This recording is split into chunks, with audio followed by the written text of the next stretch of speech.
Hey, it's Adrian, and if you're anything like me, you like the idea of having an activity watch, but you're not happy with how they look. They all kind of look the same.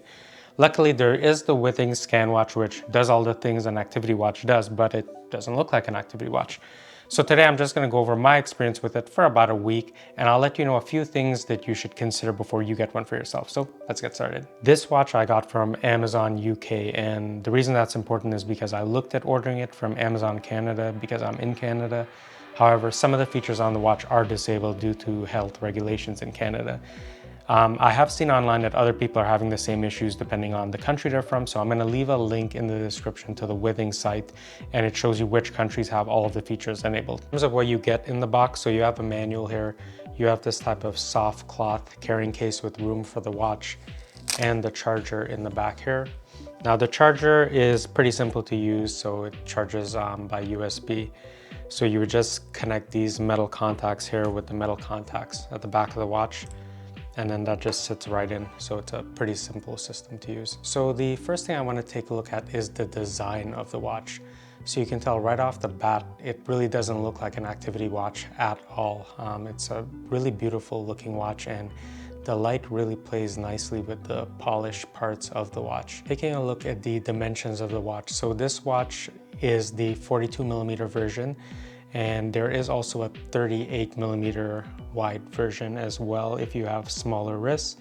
The watch thickness is about 13.7mm, so it has a decent amount of depth to it, but when you're wearing it, it doesn't feel uncomfortable. Taking a look at the front of the watch, if I rotate it to the side, you can see it has this domed type of appearance here, so it doesn't sit exactly flat. However, it doesn't really affect the legibility or sharpness. The dial covering is sapphire crystal, which is what's found on higher end watches, so you're not gonna have to worry about small scratches and dings and things like that. And it is really sharp, it is really clear when you're reading the watch. And because it is sapphire, I'm sure that's part of the higher price tag on this watch as well. Taking a look at the top sub-dial, so this is the OLED screen that you would use to just get quick information at a glance, and this can also be used for call, message, app notifications. Right now it's set to the brightest setting, and when I'm outside in the sunlight, I have no issues reading the display. Taking a look at the dial details, so the bottom sub-dial, that's the activity tracker. Mine is set to about 7,000 steps, and as I continue throughout the day, that activity tracker will continue to go down all the way till it hits 100 if you meet your goal for the day. So the crown has this rip texture, which makes it easy to just grab and rotate. Now, when you rotate it without the screen on, nothing happens. When you click into the screen and you rotate it, the watch vibrates very gently just to give you some feedback. The back of the watch is where you would find the sensors, of course, the charging port, and just some other information about the model number, where it was designed, and the atmosphere rating. On the side of the watch, right below the crown, is where you would find the altimeter sensor. So that just measures changes in atmospheric pressure to tell you how many floors you've gone up or down. So the side of the watch and the back, it is this brushed type of finish, and the only polished part is this outer rim surrounding the dial here, and then of course the hour markers in here and the hands. Taking a look at the wristband, so it's a 22mm wristband if you ever need to replace it, and the material is this synthetic rubber type of material, and it is quite comfortable to wear. Just to show how long the strap is, so again, my wrist is about a 6.5 inch, and you can see that the excess of the strap ends around here, which is kind of close to the lug at the top there. So just keep that in mind if you have a smaller wrist. Let me know what you think of this watch's design, and if you're a fan of the white version or the black version. Through the full activity feature set on this watch, so it does breathing disturbances detection, heart rate tracking every 10 minutes, irregular heartbeat detection, recreational oxygen saturation through the oximeter reading, advanced sleep tracking, and 24/7 activity tracking. The one thing it doesn't do is blood pressure monitoring. Taking a look at the activity features of the watch. So the first thing to do is to learn how to navigate the watch. So you would click in the crown, and then you could rotate to whatever setting you would like on the watch. Now the two features I want to highlight which are unique to this watch are the ECG reading and the oximeter reading. So I'll start on the ECG. So you can see there's this little animation showing that you could click in further. So I'm going to click that in, and I'm supposed to put my finger here. So you can see that reports normal. The next thing I want to test is the oximeter. So I'm gonna go ahead and click in, put my hand again, and that shows a normal reading as well. Looking at the Healthmate app, which is what you would download to pair with your watch so you can get full functionality out of your watch. It's a pretty simple to use app and pretty helpful, I find. So you can see as soon as you go to the home screen, you have some quick information. So how many steps, a sleep score, how much activity was done, average heart rate, ECG reading, breathing disturbances, oxygen saturation level.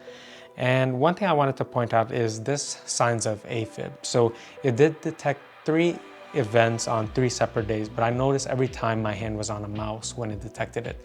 And then I would take my hand off the mouse, run the manual test, and it would come back normal. So I did search online, and at least one other user reported that they would be getting false positives when they were using a mouse. So I'm chalking it up to that for now, but it's something I'll monitor and see. Looking at the dashboard tab, so it's kind of the same thing, just a bit more basic information. So it's not a tab that I ever look at. So the devices tab is where you would add your ScanWatch or any other Withings smart product that you may have. Now I have the watch added, and it does show the battery life and that it's connected by Bluetooth. And I also use the notifications, and that's actually been pretty handy. So you can see I have my notifications enabled for messages, but not calls. So anytime I get a text message, it'll turn on. I also have it enabled for certain apps. So for example, Amazon.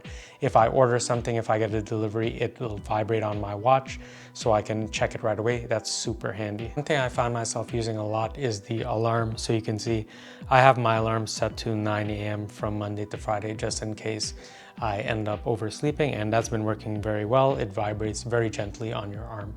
One thing I want to mention though is it vibrates once and then it just turns off. So you don't actually need to turn it off. So if you're a heavy sleeper and you sleep through that vibration, then that's not going to be very helpful. Now, clicking on settings is where you really get all of the features of the watch unlocked. So you can set the time manually, but by default, it does grab the time from whatever's showing on your phone. Again, you can go into the notifications here.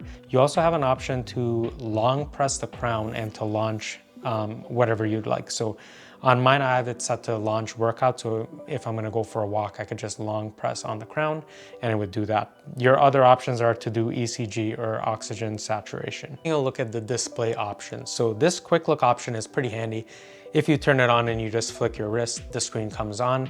I ended up turning it off just to save battery life. Brightness is another setting that you may want to change, and you have to go through the app. So if I click on brightness, right now it's set to max brightness. If I put it all the way to the bottom, that's it at the dimmest setting and then at the brightest setting.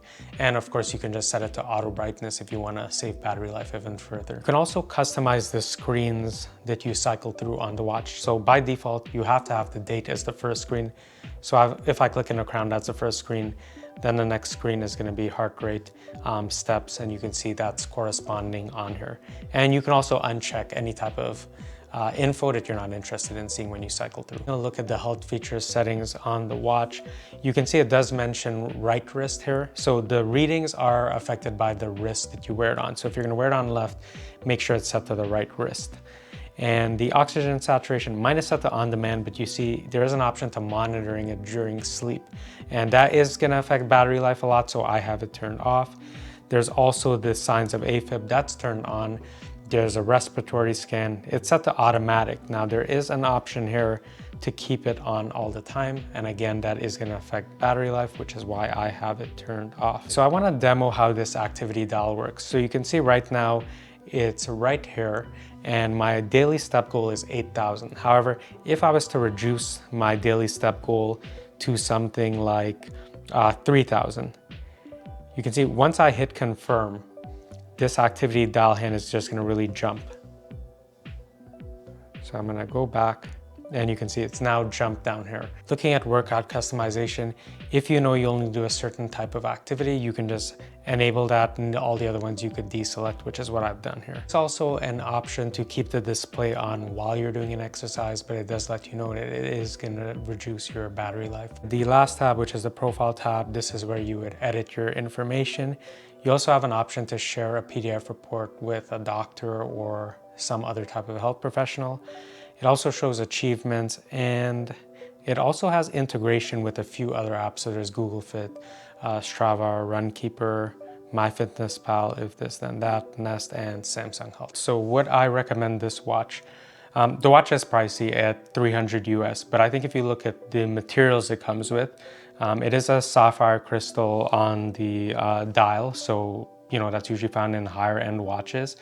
It's the only watch that I know of with a medical grade oximeter, if that's important to you, and it does take the ECG reading. So I believe it is the first watch that has both of those features. I do enjoy using the Healthmate app that comes with the watch. So it's not like a ton of info, but it's enough info where you're not overwhelmed and you still have an idea overall of how you're doing. I haven't had any disconnects or crashes with the app as well, so that's a plus for me. All right, let's talk about battery life. So Withings is advertising a 30-day battery life.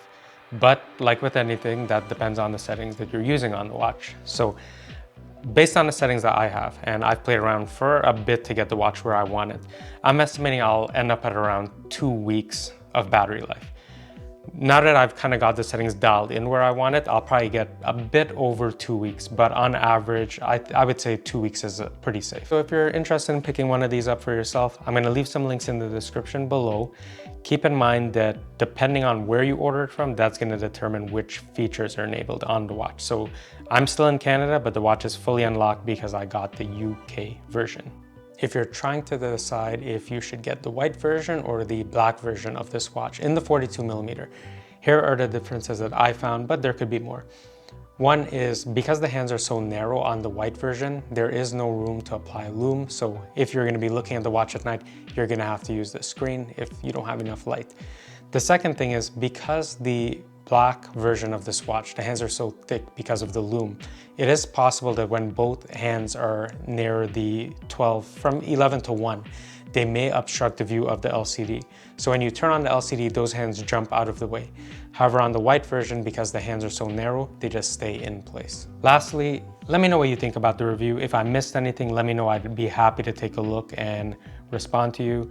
If you do have this watch, let me know what settings you're using. I'm getting around 2 weeks of battery life. I'd be curious to know if any of you guys are getting more than that. And if you are, what settings do you have turned on and off? If you found this video helpful, please consider liking and subscribing. I'm gonna be doing more of these activity style watches. So if that's your thing, stick around and I'll see you in the next one. Bye.